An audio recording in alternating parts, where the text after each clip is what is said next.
तू तो मुतुरी मु तो मुतुरी हेस कहीं धोइबा आल मितणी घुड़ी घड़ी होई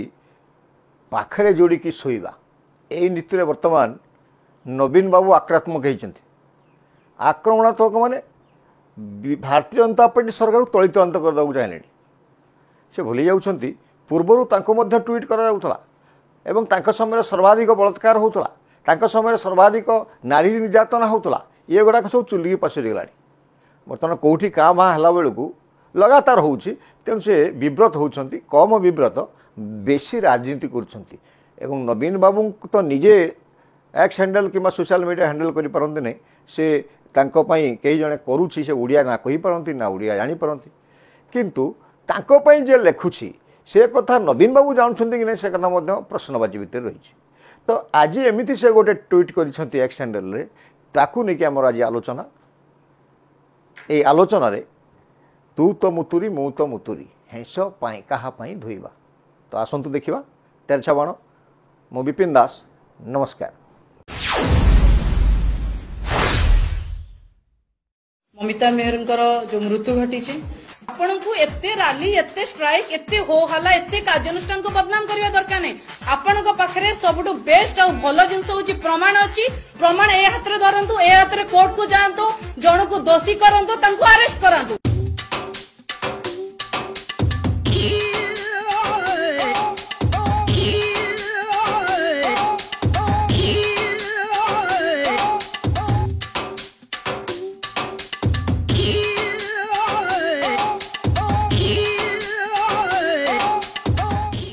आम अंचल जो लोकल विधायक मु खबर कागज जानी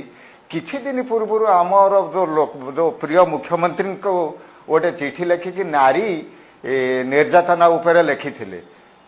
आम विधायक रणेन्द्र प्रताप स्वाई ये महाशय 90 वर्ष बयस 100 वर्ष बयस लोक जदि मरीज जाई डेड बॉडी कांधे पकती व्हेयर एज मो झील मला बेले ये पदे भी किसी कही ना आउ ये आमर मुख्यमंत्री को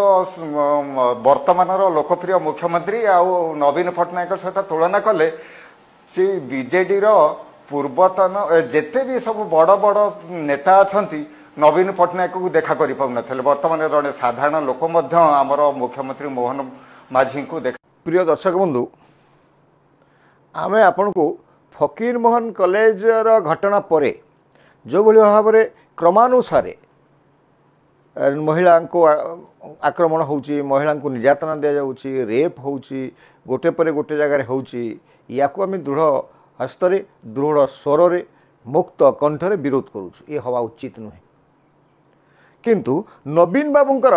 एक्स हैंडल रे ट्वीट हेतिवा एटा को देखंतु आपण से कौन कहते ना एफएम कॉलेज घटना 2 दिन पर जगत सिंहपुर सदर थाना अंचल गणदर्शन है जाजपुर मालकानगिरी गणदर्शन पुरी रे मंदिर देखिए साक्षात करी ठाकुर को दर्शन करके फेरुले तीन भौणी को जो भाई भाव में हारासमेंट करागला यापाई अत्यंत दुखर से क्षोभ प्रकाश कर मोहन सरकार को घेरवाई चेष्टा कर महिला सुरक्षा ना रे से जेकोसी स्तर को जापारती कारण तांको भाषा रे आम माँ भौणी को असुरक्षित रहिले आमे जेकोसी तल स्तर को आसीपारू ये से वार्ताटे देइछंती एवं ओडिशा रे माँ मानक विरोधी अपराध एवं भयंकर भाव व्यापी याकू सरकार कंट्रोल करि पारु नाही एवं ए सरकार शासन करिवार क्षमता नाही शासन ये सरकार इस्ताफा दो ये ट्वीटर मान्य होची तो आम आपको टे आज्ञा व्याख्या करने को चाहबू से पुणी कहते जे आम राज्य अमेरिकार जो सरकार लिखिले जे 6टी राज्य को सुरक्षा दृष्टि न जातु एवं भ्रमण निर्देशनामा ओडिशा मध्य 6 राज्य भितर स्थानित है या नहीं कि से राजनीति आरंभ कर ट्वीट रे एक्स हैंडल लिखिं आ गोटे कथा लिखिं 17 तारीख दिन रेभेन्सा कॉलेज जमतीका गोटे सरकार नोटिफिकेशन कले जे 5:30 पर महिला माने से कैंपस भीतर रेभेन्सा कैंपस भीतर रोना सी हूँ महिला मानकर उपरे प्रतिबंधक लगे गोटे सरकार तरफ प्रयास कर सब बढ़िया डायलॉग मान मारी नवीन बाबू आम यही सब कथार निश्चित भाव समीक्षा करवा आम आपन को कहलु सर्वप्रथमे कहीचु ये जो क्रमानुसार हो लगातार हो निंदा कर आम यह स्वीकार करुँ सरकार हुए तो जो सिस्टम अच्छी ए सिस्टम उपरे नियंत्रण रखी ना एवं पुलिस पूरे भय नहीं जनता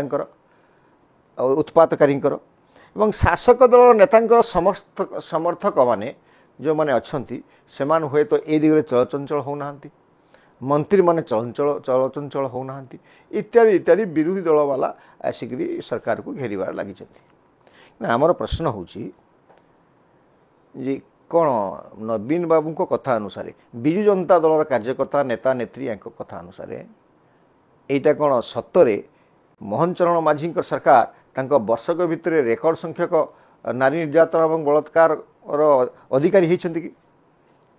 एवं ये जो कहते से एक नंबर हो लेखा श्री सामंत सिंहार कहतु नवीन बाबू कहतु अरुण साहू कहतु एफसीता कहतु समस्ते कहते सरकार समय नारी निर्यातना वृद्धि पाँच ये राष्ट्रपति शासन हवा दरकार जोटा आम आपको प्रथम शुणेलु एवं ये सरकार इस्तीफा देदु ये आम आप गोटे परिसंख्यान देखू प्रिय दर्शक बंधु 2023 डिसेम्बर 5 तारिख दिन गोटे लाटेस्ट अपडेट एनसीआरबी घोषणा करथिला आपण माने जानछन्ती अपराधिक पंजीकरण करा जाय एवं एटा सरकारी केंद्र सरकार संस्था सेठी कौ राज्य केते दर्शन होईची कौ राज्य केते लुटतराज होईची कौ राज्य केते चोरी होईची एई सब कथा से प्रकाश करता से अनुसार 5/12/2023 रे ओडिसा रे माने 1 तारिख रु 5/12 पर्यंत 23 मसीहा आरंभ शेष जाए पर्यंत 512 बलात्कार होता जोटा कि सारा भारतर सर्वाधिक अर्थात नवीन बाबू समय एक नंबर बलात्कार थिला आम ओडिशा जहाँपाई बर्तमान से चित्कार कर बुकु भट्टा चित्कार जे ये सरकार समय महिला मान स्वाधीनता चलीगला ये सरकार समय कला शासन आसीगला यहाँ अफगानिस्तान शासन होगला ये पाकिस्तान शासन होगला शरियत शासन लागू होगला केते नहीं केते कौन कही विजु जनता दल नेता नेत्री मैंने एवं जब आउ टे पछक पलैया 2022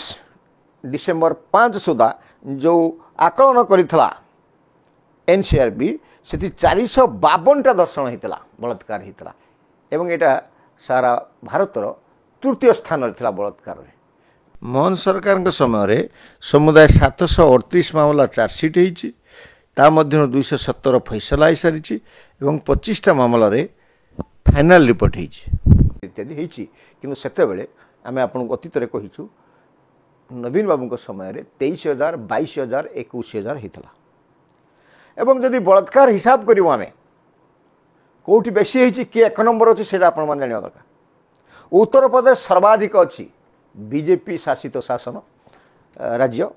7.4% से बलात्कार नारी निर्यातना एवं अरुणाचल प्रदेश तले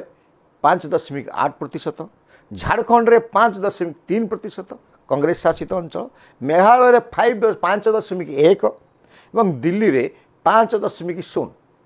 ए दिल्ली बीजेपी सरकार नुहे यहाँ आप सरकार समय एवं ओडिशा एवं हरियाणा मिलित भाव में 3.8% पाई षष्ठ स्थान में अच्छा तो कौटू आणिकी विजु जनता दलर नेता मैंने आसी कहते ओडिशा शीर्ष में अच्छी ओडिशा सबू धीगला ए विषय में आम आपको कहवा जे ता पूर्वर आम आपको कहूँ जे विजु जनता दल सरकार थिला आपण मैंने देखिथे पुलिस शासन चलता बंदूक मुनर लाठी मुनरे शासन चलता एवं से जिते विजु जनता दलर नेता मंत्री कर्मी माने साधारणतः महिला मान को शोषण करुले महिला मान को गोटे पण्यद्रव्य भावुले और जिते कथा थाना को जाऊला थानार ओआईसी आईआईसी सब इन्स्पेक्टर जे भी थे दायित्व में विजु जनता दलर नेता माने प्रभावित करिकी समाधान कर दूसरे कारण नवीन बाबू को जो धड़ा कुर्ता अच्छी ये कुर्तार टिके कला दाग न लागू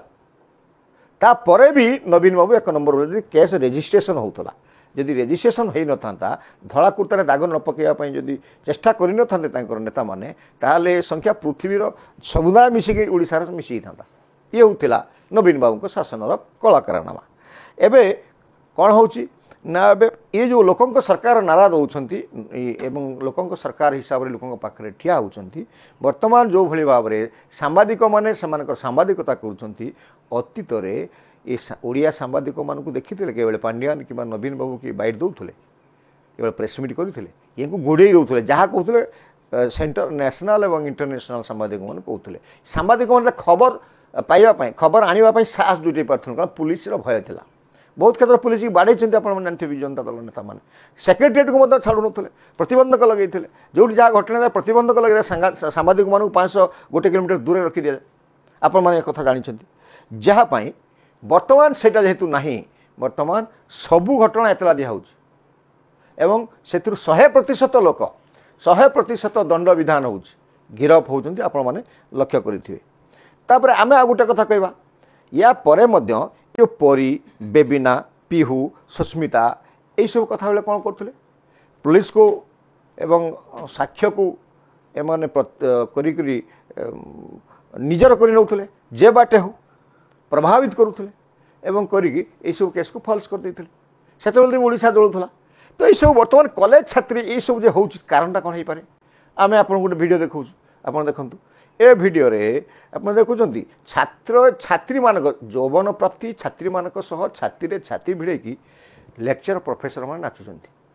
ता अर्थ गुरु शिष्य भितर जो थिला गोटे सम्मान थिला गुरु शिष्य भितर जो सौहार्दपूर्ण वातावरण अतीत थिला या ही नवीन बाबू बाहर करदे एवं से भितर गोटे प्रेम संपर्क आदान प्रदान जो है यार शुरुआत कले प्रारंभ कले नवीन पट्टनायक तापर जो बाटघाटे दर्शन हो कारणटा कौन हो पारे आपण जानी जे नवीन बाबू समय रे मद प्रचलन है कहुए मद मांस ये सब पुरुष मान लोभ नारी नारी मद मांस नारी ये पुरुषंकर बैरी तो मद पी सारे मद तो फ्री गाँ गहली जोटी पार से जिते मद बिकुच बिक ये सरकार कहते मद बंद करेंगे कहीं बंद कर अलग कथा नुआ लाइसेंस दौना अवश्य किंतु ये मद ही सामाजिक चलनी को नष्ट कर दीजिए मद आपण गाँव में प्रिय दर्शक बंधु आपण गाँव में आपणकर 10-12टा अनअथराइज काउंटर थी बिकुवे महुली विदेशी देशी केते कौन चली ये जो मद ही आमर संस्कृति मद ही आमर परंपरा को नष्ट करुच्ची भातृभाव को नष्ट करुच्ची एवं ये मद पी सारापर माताली माने नारी मान प्रति आकृष्ट होती विभत्स कांड कर यार जनक होती नवीन पट्टनायक कारण तांकरी समय आम आपन अतीत कही दाम राउत जो अबकारी मंत्री थिले प्रथमे से मात्र 300 कोटी टंका आय होता बर्तमान जाकि केते हजार कोटी टंका है जार दरमा दि जाऊँगी से पैसा तेणु जो रेवेन्यू आदाय करने उद्देश्य मद को जो व्यापक कर दिगला लोक मान भितर पाशविकता एवं लोक मान भितर पशुर आचरण उदय है एवं से स्थान कालपत्र जानीपारे ना तेणु सामाजिक स्थिति को सुरक्षा रखापी पुणी पूर्वावस्था को फेरी जावाई ये नवीन बाबू 24 वर्षर कलंकित शासन को समाप्त करा पड़ो तांको समय जेते मद प्रचलन और अन्य जो आईन अच्छी ताकू विड्र करा पड़ो नहले जिते ये प्रकृति बदलिब ना चरित्र बदलिब ना भावना बदलिब ना आचार व्यवहार बदलिब ना धर्षण वृद्धि हम कहीं सरकार ताकू अटकई पारे ना आउ निर्वाचन जितवा कॉलेज जो गण उत्सव सब करते आप जानते मद मांस देकरी पिला मानक नचौले एवं गाँ गहली मद मांस देकी गंडगोल करी बुथ कैप्चरिंग करी भोट आणुले जबरदस्ती करी भोट आणुले कारण क्षमता सर्वस्व सरकार थिला तो यही स्थिति वर्तमान जो नवीन बाबू जो एक्स हैंडल ट्वीट करिसेंती यार किसी माने न था कारण अतीत ट्वीट कराई बहु निर्यातित महिला कौन पुरुष कौन समस्त एक्स हैंडल ना ट्वीट करिसेंती ट्वीट देखुले कले नवीन बाबू निजे तो आसते नहीं सोशल मीडिया को आजिकल सबुदिन चलती प्रत्येक घटना एक्स हैंडल ट्वीट कर सब हूँ आश्चर्य कथा ये निजे ओडिया जान ना बेले किए एक्स हैंडल ट्वीट कर ये कथा नवीन बाबू जानते कि ना कारण आम जानवर नवीन बाबू जानवे ये से मना करेंगे कारण चरित्र बाहर कथा गोटे लिखि दिया सन्यासी लिखि दौरान सी आसिक कहते এবং ଏମିତି ଲେଖାପଢ଼ା କଲେ ଏଇ ଯେଉଁ ବର୍ତ୍ତମାନ ଚାଲିଛି ଯେଉଁ ବିଜୁ ଜନତା ଦଳ ସାମ୍ନାକୁ ଆସୁଛି କଂଗ୍ରେସ ସାମ୍ନାକୁ ଆସୁଛି ଆନ୍ଦୋଳନ କରୁଛନ୍ତି ଏହାଦ୍ୱାରା ଓଡ଼ିଶା ଜନସାଧାରଣଙ୍କ ପ୍ରଭୂତ କ୍ଷତି ହେଉଛି ଏବଂ ଉଭୟ ବିରୋଧୀ ଦଳ ତାଙ୍କର ସଂଗଠନକୁ ବାନ୍ଧି ରଖିବାରେ ସେମାନେ ସକ୍ଷମ ହେଉଛି କିନ୍ତୁ ଓଡ଼ିଶାର ଜନତାଙ୍କର ବ୍ୟାପକ କ୍ଷତି ହେଉଛି ଓଡ଼ିଶାର ରେଭିନ୍ୟୁରେ ନଷ୍ଟ ହେଉଛି ଏବଂ ବ୍ୟାପକ କ୍ଷୟକ୍ଷତି ହେଉଛି ଏହି ପରିସ୍ଥିତିରେ ଆମେ ମୋହନ ଚରଣ ମାଝୀ ସରକାରକୁ କହିବୁ ଯେ ସେ ଯୋଗୀ ସରକାରଙ୍କର ନୀତି ଆପଣାନ୍ତୁ ଯିଏ ନଷ୍ଟ କଲା ଯିଏ ଆନ୍ଦୋଳନରେ ଭାଙ୍ଗାଭାଙ୍ଗି କଲା ତାଙ୍କଠୁ ସେଇଟା ରିକଭରି ହେଉ ସେ ଦଳ ଉପରେ ମକଦ୍ଦମା ହେଉ ବ୍ୟକ୍ତିଗତ ଭାବରେ ସାର୍ଚ୍ଚ କରି ତାଙ୍କୁ ଟଣାଅଣା ଯାଉ ଜେଲକୁ ଦିଆଯାଉ ଏବଂ ଯଦି ଆପଣମାନେ ଦେଖିବେ ଏଇ ଯଦି ଅବସ୍ଥା ହେବ ତାହେଲେ ଯଦି ମୋହନ ଚରଣ ମାଝୀ ୟାର କିଛି ପରିବର୍ତ୍ତନ ନ କରିବେ ନୀତିରେ ଏବଂ ନବୀନ ବାବୁଙ୍କର ନବୀନ ବାବୁଙ୍କୁ ପଥ ପ୍ରଦର୍ଶକ ଭାବରେ ଗ୍ରହଣ କରିନେବେ ତାହେଲେ ଆଗାମୀ ଦିନରେ ଏହାକୁ କେହି ଅଟକି ପାରିବେ ନାହିଁ ଏବଂ ଯେତେ ପର୍ଯ୍ୟନ୍ତ ପୁଣି ଆମେ କହୁଛୁ ଆପଣଙ୍କୁ ପ୍ରକୃତି ଭାବନା ଚରିତ୍ର ଆଚାର ବ୍ୟବହାରର ସ୍ଖଳନ ହେଇଛି ୟାକୁ ବନ୍ଦ କରିବାକୁ ହେଲେ ଆମକୁ ମଦ ସର୍ବପ୍ରଥମେ ବନ୍ଦ କରିବାକୁ ହେବ ବିଶୃଙ୍ଖଳିତ ସମାଜ ହେଉଛି ଯୁବ ସମାଜ ବିଶୃଙ୍ଖଳ ହେଉଛି ଏବଂ ଚାକିରି ଧନ୍ଦା କିଛି ନାହିଁ ମଦ ପିଇଲେ ଏବଂ ମା ଭଉଣୀ କିଏ କିଛି ଚିହ୍ନି ପାରିଲେନି ଛିନତାଇ କଲେ ଏବଂ ଯେଉଁଠି ପାଇଲେ ସେଇଠି ବଳାତ୍କାର କରିବା ପାଇଁ ଅପଚେଷ୍ଟା କଲେ ତ ଏହାର ବନ୍ଦ କେବେ ହେବ ମୋହନ ଚରଣ ମାଝୀ ସରକାର ୟାକୁ ବନ୍ଦ କରିବା ପାଇଁ ପ୍ରଚେଷ୍ଟା କରିବେ କି ମୋହନ ଚରଣ ମାଝୀ ୟୁପିର ଯୋଗୀ ଶାସନକୁ ଫଲୋ କରିବେ କି ଏବଂ ଏଠି ସେ ଯେଉଁ ହିସାବରେ ଆନ୍ଦୋଳନକୁ ଗୋଟେ ପ୍ରକାର ଏକ ପ୍ରକାର ଚାପିକି ରଖିଛନ୍ତି ସେ ବ୍ୟବସ୍ଥା ଏଠି ନହେଲେ ମୁହଁରେ ବନ୍ଦ ବାଟ ବନ୍ଦ ନ କଲେ କୋଲପ ନ ପକାଇଲେ ଏବଂ ମଦ ବନ୍ଦ ନ କଲେ ଓଡ଼ିଶାର ଜନସାଧାରଣ ଏ ସରକାରକୁ ଯେଉଁ ଆଶାରେ ଆଣିଛନ୍ତି ପୂରଣ ହେବ ନାହିଁ ଏବଂ ଓଡ଼ିଶାର ଜନତା ବିଜେପି ସରକାରକୁ କ୍ଷମା ବି କରିବେ ନାହିଁ। ନମସ୍କାର।